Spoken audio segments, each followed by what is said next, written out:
कहाँ रहल बहो? का भइल बाजी? अरे चाय पानी का टाइम हमार नहीं खे भइल। हाँ बाजी हम लिया चाय पानी। कब अब ले? तबीयत ठीक बना? अरे कहाँ तबीयत ठीक नहीं बाटे। ठीक। देखी दवाई लेके आएंगे ठीक बा? अच्छा, चाय लेके आओ तन ना। अच्छा। ए बाजी का हो? अपन जमीनिया हमारे नामे ना कर दे। जमीनिया तोहरे नामे कह देब त हमर दुगो लड़कियां कहाँ दे हम? तो हम बानी जमीनिया ना। कब तो बाटे। ए बाजी देखी हमारे नामे कर दी। हम बानी ना, हम बियाह दान कर देब ना। अरे अरे तबियत खराब मत तो जगह जमीन के चक्कर में हम दुगो लड़की कहाँ दे ओए अरे माई ला तो तोरा के जहर देवे के। का कहतो हो? कुछ ना बाजी अब तबीयत खराब बा ना। हाँ तो जा दवाइया ले आवा पानी ले आवा। ठीक बा बाजी हम आवतन दवाई लेके। जहरे लिए तो बूढ़ा उ कहत उनके हम ना लिखब। उनका लड़किन के पड़ल बा उतना जायदाद बाटे बरा उनका रखे हम ना ये बरा उनका रख देव जहर।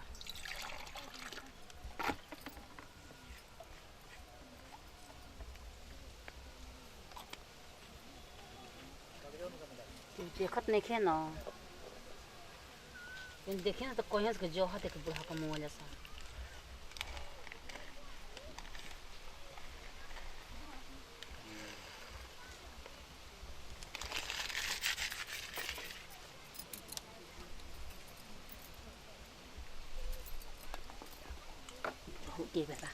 ये बरा उनका रखा हम जहर दे।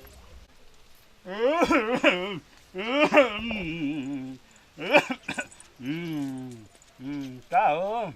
हाँ बाजी अब इनका दवाई पानी लेके आवा तारू। दवाई है ना लेके आएंगे ली पी में। दवाई अब इनके लेके आवा तारू। दवाई हमके दे तारू सबका ये बात नहीं। समय से खाना पानी देते नहीं खो दवाई कहाँ उठो करी।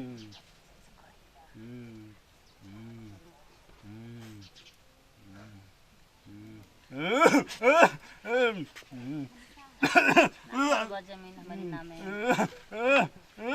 अरे कब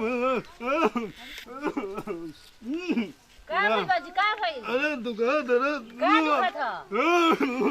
का भाई बाजी?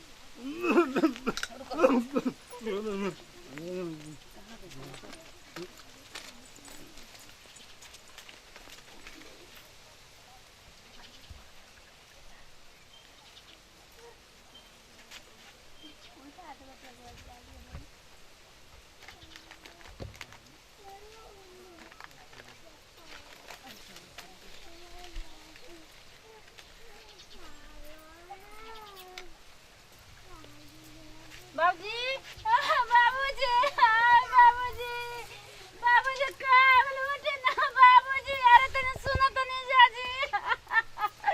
अरे बाबूजी का भइलो का भइल का रो थौ का भइल देखी नाम की हमने खाना पी के कोई नहीं है।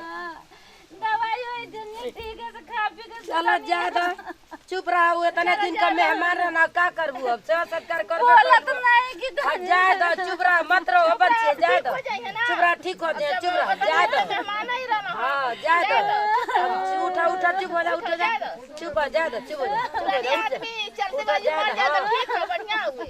चुप रहा मत रहो वो एकदम का जवाब हमने का बानी जाना हमने का बताओ दे चुप हो हमने का उनके बताओ ना जाई चुप रहा का समझाओ के चुप रहा ना करो चुप रहा बच्चा चुप रहा उनका फूक तक के काम करिया को के खत्म करा ले जाए दे तने दिन का मेहमान का बोलो कैसन रहो तारू हो?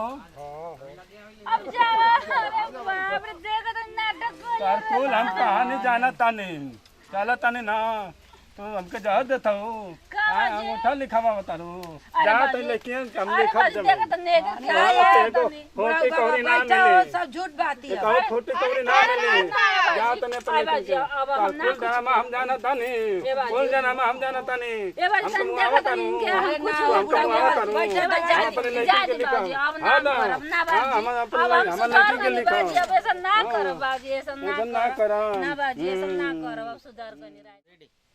नमस्कार भोजपुरिया समाज के भाई लोग गोर छुके गोल लगातानी हम आप लोगन के ये बतावल चाहतनी कि जेकर बेटा बेटी नहीं के वो आदमी के लोग जहर दे के मुआ देता हिस्सा बखरा खातिर के, लेकिन आप लोग ऐसे मत करी लो। कारण हमारे समाज में इस तरह का बहुत से घटना आयल बा। हम ये चितावल चाहतनी बतावल चाहतनी कि इस तरह का आप लोग काम काज मत करी। कारण के जो जे जैसन करी वैसने भरी। जय हिंद जय भारत। भाई साहब जो गलती भले वो सब माफ़ करब जा, छोट बहन छोट भाई समझ के।